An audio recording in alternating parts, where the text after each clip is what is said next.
What am I guilty of?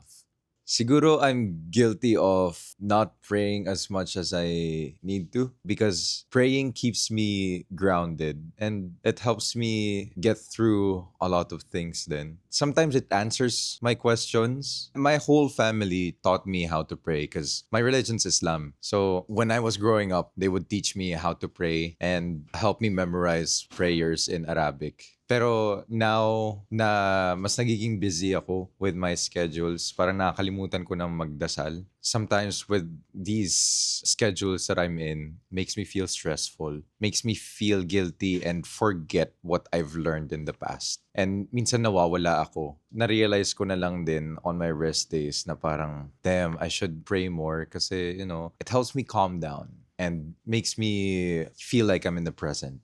Yung mga nami-miss kong prayers before, I make up for it whenever it's Ramadan. Kasi in Ramadan, may schedule talaga na I have to pray at this time. And it helps me discipline myself as well to give importance in my relationship and religion.